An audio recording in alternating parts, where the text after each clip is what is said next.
Uh, Somebody answer the question and say, I show up on Sunday a.m. and p.m., but do I have to show up on Wednesday night?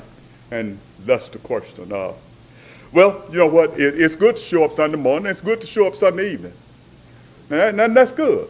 But my question would be, why do you not show up on Wednesday night? You know, that would be my question. Why not? And, you know, I guess to go through, you know, I mentioned in my lesson Matthew 6:33. You know, seek ye first the kingdom. If I'm seeking first the kingdom, and what is the kingdom if the kingdom is the church?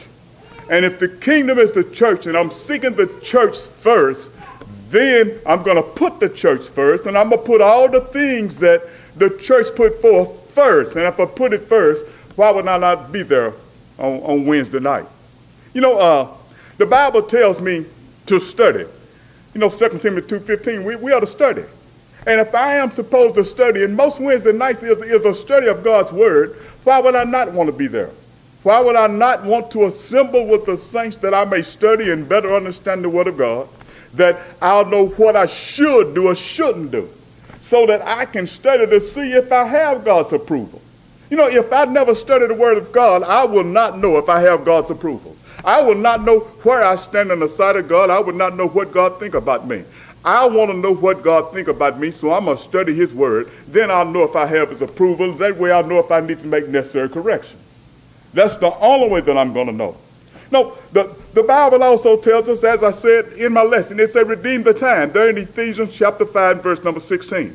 You know, if I'm going to redeem the time, I need to make good use of it. So, you know, if I sit up and say, well, sleeping in, or I'm going to visit with friends, I'm going to watch television, or I'm going to do some form of worship to God, or I'm going to go fishing, what you want if I'm a Christian would be redeeming my time. Well, that's obvious, you know, whatever worship that is to God. So if I choose not to come, did I really redeem my time, or what did I do? I chose something that is not of God over God, and I put that before God. And that's one of the reasons. And then I've got to love God and be a lover of worship. If I love God and love worship, then I'm going to naturally want to be a part of every time that the saints come together. Otherwise, I love other things more than I love God. You know, it's, as I said there, Joshua chapter 1, you know, God told Joshua to meditate on his word day and night. You know, and I think if we meditate on it day and night and we don't stray from it to the right or don't stray to the left, that means on Wednesday, you know what, that evening, I'm going to want to be a part of it when saints come together. I'm going to want to focus myself and do the things that have me to do. You know, and then there in Acts chapter 2 in verse 42 and Acts chapter 2 and verse number 46, you know, they continued daily, in many things, in the breaking of bread and all the things they came together and all that they did, they continued daily in these, in fellowship, in the apostles' doctrine. So if they continue daily, Wednesday is daily. So why would I want to be a part of it? Why would I not want to be a part of that? You know, and then the next issue is that when I look at the church, the Bible talks about bishops, and it talks about a bishop, an elder, a shepherd, or whatever, and it's the shepherd's job to shepherd the flock. You know, you go back and you go to looking at what these shepherds actually did. You know, lots of times they'd take these sheep and put them in a ravine, and there was an opening to that ravine, and a lot of times that shepherd would lay himself down in that opening, and therefore he was protecting the flock. So it's the shepherd's job to feed and shepherd that flock. So if the shepherds say, well, I need to feed and shepherd this flock, why do you not want to be fed, and why do you not want to be led? Because then you're saying, well, I don't need this and I don't need that. And how is the flock going to be without the shepherd? What type of attitude am I having towards God? Or what am I showing, or what am I saying that I want? So, you know, that's my answer on why it's good to attend. I'm not saying that it's not good to attend on Sunday morning, Sunday evening, but that's why I would say you need to attend on Wednesday.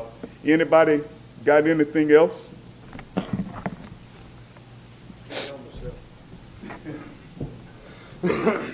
I'm not one of the speakers today, But along with what Lavelle was saying about the authority, where does the authority for Wednesday night Bible class originate? And it originates with the elders. That's what Lavelle was saying. Their obligation as shepherds is to feed the flock, Acts chapter 20, verse 28.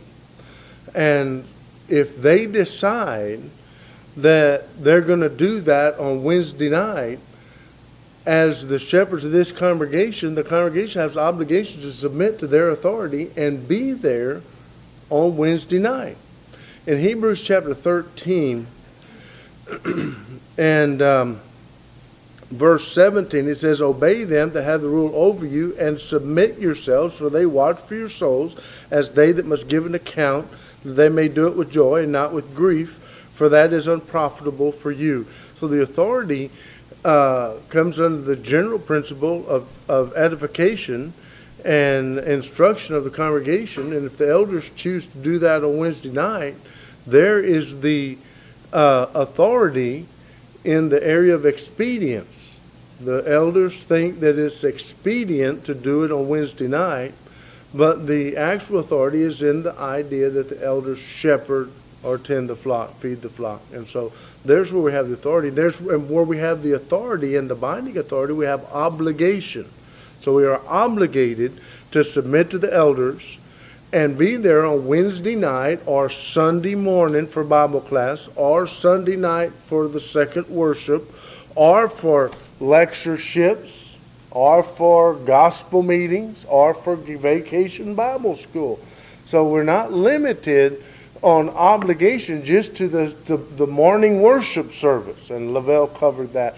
But I just wanted to get back to the authority and the origin of that authority, which gives us then the obligation. And did you have that question on the white paper? You need to address that. You said you'd answer any Bible question, and that was a Bible question. I mean, it's up to you. That's what you said. Go ahead, John.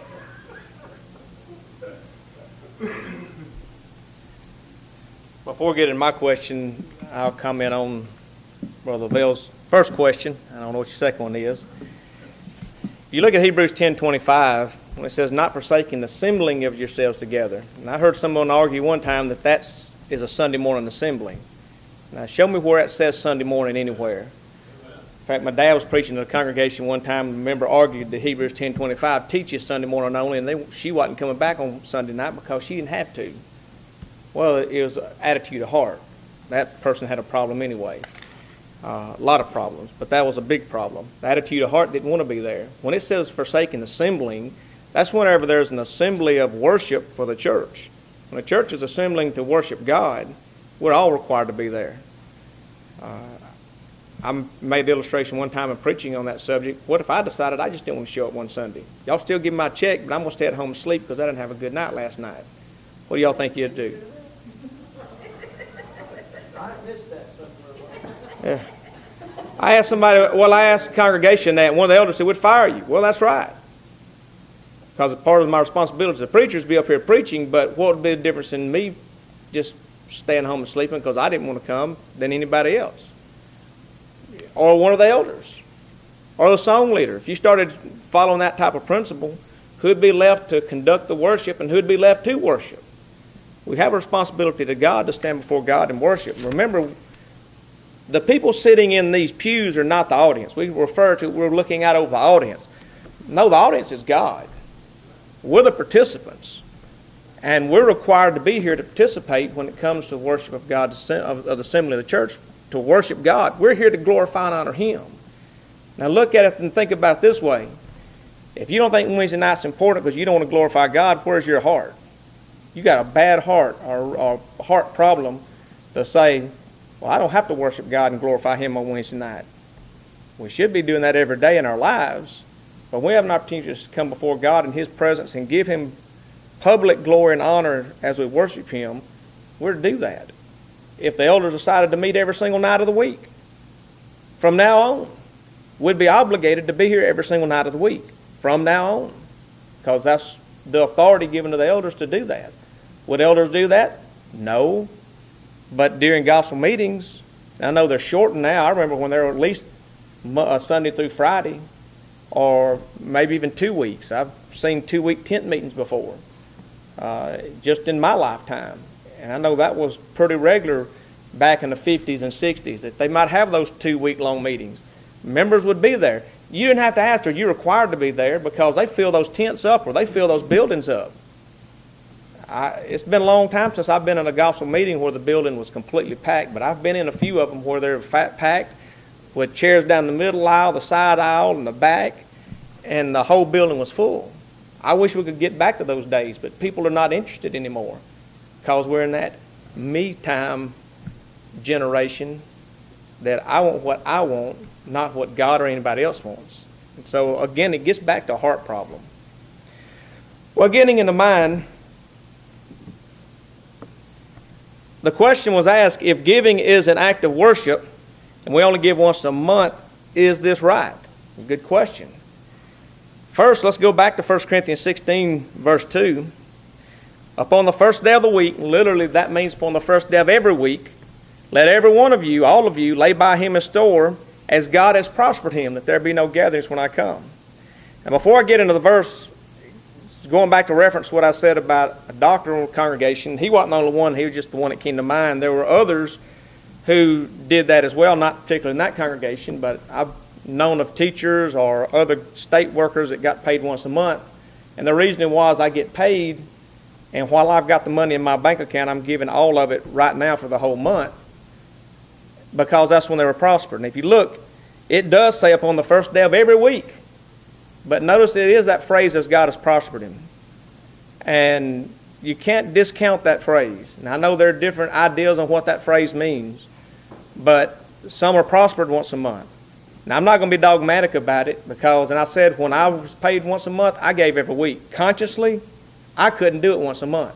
My conscience would not allow me to do it once a month. We broke ours down where I gave every single week, and we gave what we would give if we gave once a month. We had that money set aside. Lay by him in store. I laid by in store for that month so I could give every single week. Because, like I said, I just couldn't consciously do it. For me, it'd be wrong for me to do that. But you still can't discount that phrase, when God has prospered him. Because, and it is that the reasoning they use, the reason that doctor used. Now, Bruce and I were talking about it after my lesson, and that doctor had plenty of money. He used a lot of his money. He helped a lot of missionaries personally. He helped missionaries through the church. If a need arose, if someone had an emergency, or if the church had something come up, then he was always willing to give, and did give extra. And he may go several weeks, giving every week several $100s each week, just to make sure a need was covered. So he could have broken his down and given once a month. But I was telling you the reasoning he used, and that was the why he said it, because that's when he was prospered. You look in the Greek at that particular word, it means to grant a prosperous and expeditious journey, to lead by direct and easy way, to grant a successful issue, to cause to prosper, or to prosper or be successful. That's Thayer's definition of that. And Strong says to help on the road, that is, passively succeed in reaching. So that you're prospered so you can finish your journey. So as you've prospered, you've got that to finish your journey. And as we finish our journey, what he's talking about is that you're prospered in order to give on the first day of the week. Here's another thing I just found that says, literally this means whatsoever he may be prospered in, or may by prosperity have acquired. So if it is acquired once a month, and the reason you used that illustration earlier, by prosperity, that's when he gave. I'm not going to be dogmatic on it either way. I personally would feel that people should give every single week and divide that up. But the reasoning he used was that, and based on that verse, I wasn't going to condemn him for it. I believe that he had that right to do so, but again, I told him that I would do it once a month, and nothing else for conscience sake. Anybody else?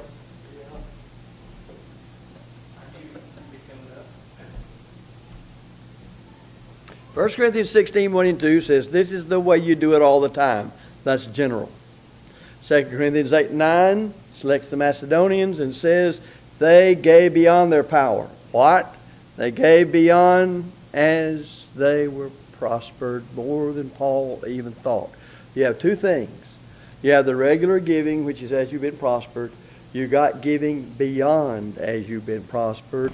And that's what's said in 2 Corinthians 8, for to their power I bear record, yea, and beyond their power they were willing of themselves. To understand both these passages, 1 Corinthians 16, 1 and 2, you understand that's routine giving on the basis of however your funds come in. So on the first day of the week you give. Whatever you got this week, first day of the week you give. In some businesses, it's up and down as to prosperity. Look at the meaning of prosperity. But in the case of what Paul deals with the Macedonians as an example to the Corinthians who were very wealthy, he says simply, they gave beyond what I even expected of them, and they prayed me with much entreaty. They had to beg Paul to take that money because he knew the sad state they were in. And it likely wasn't a whole lot of money compared to what the Corinthians could give, but it was beyond what Paul himself, think of the sacrificial life he lived, what he thought they could give. And it was beyond their power. It was beyond giving as you've been prospered. Now, what have you got here? You got the authority to give regularly on the first day of the week, 1 Corinthians 16, 1 and 2, as you've been prospered. But you have authority in chapter 8 and 9 of 2 Corinthians. Upon special needful occasions, you can give more than you've been prospered. And there's authority, Colossians 3:17, for both. Now, back to the first day of the week. I won't ride my automatic dog either. Did you catch that? But I will say this. A farmer many times, and nowadays farmers, unless they're big corporation farmers, and there aren't many family farmers left, but they are, a lot of them borrow money at the beginning of the year to make a crop. And it may be many thousands of dollars. And they make their crop on that money that they borrowed from a bank or some lending agent. I'm giving you an illustration that's a reality. They make their crop, let's say soybeans, whatever it is, and it comes in, let's say in October.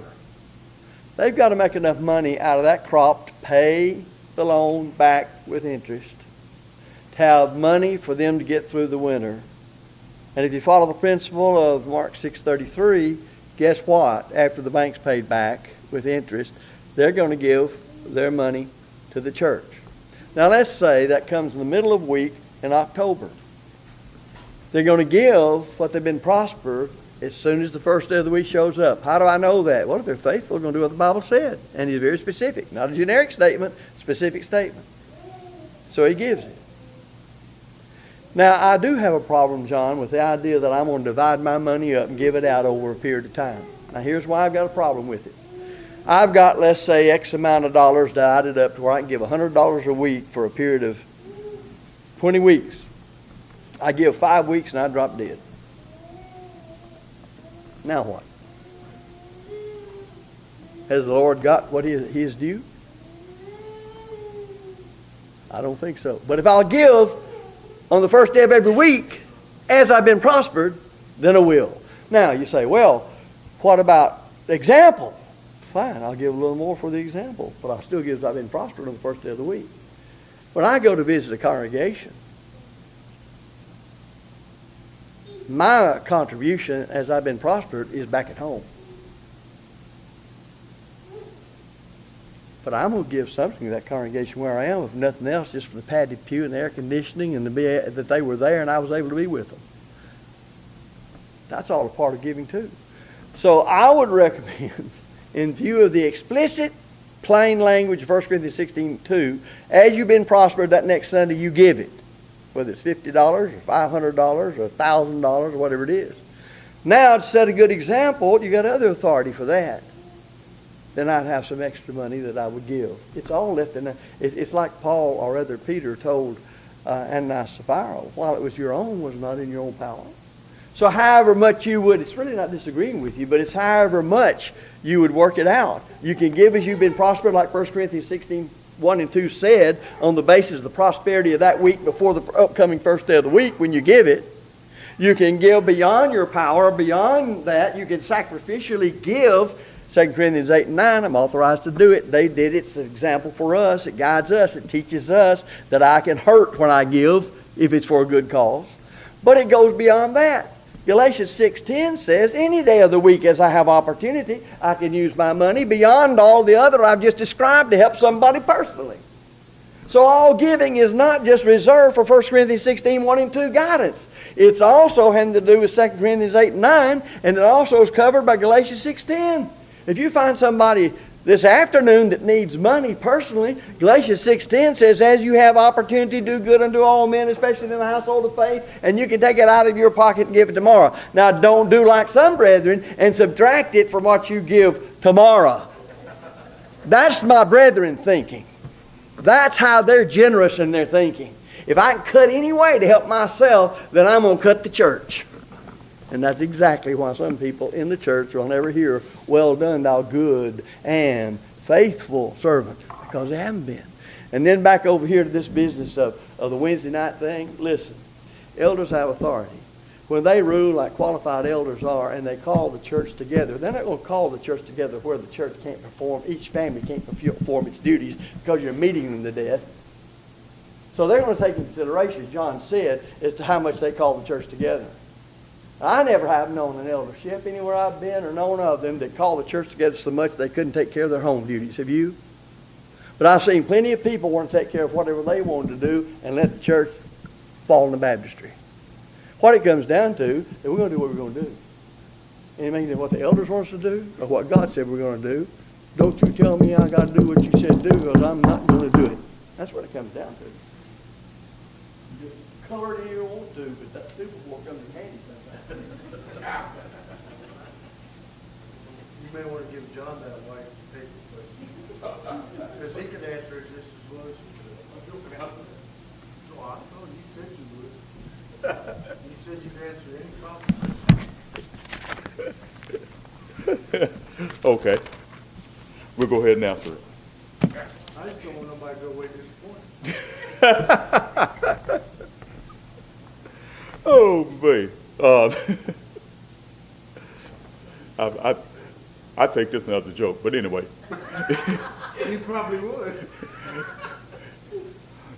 It say, basically, in light of Leviticus 13 and 40, I say, as for the man whose hair has fallen from his head, he is bald, but is he clean? You know, and that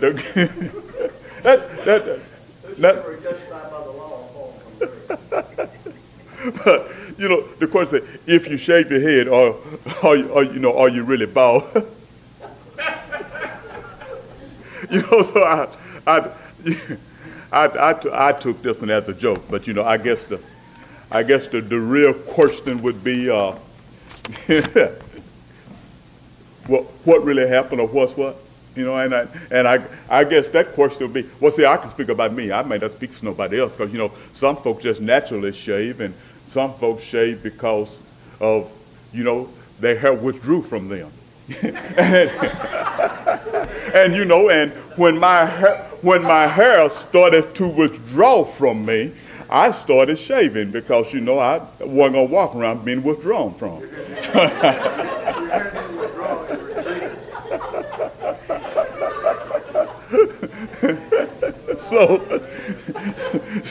So therefore, that's how I looked at that, and that was my reasoning behind it.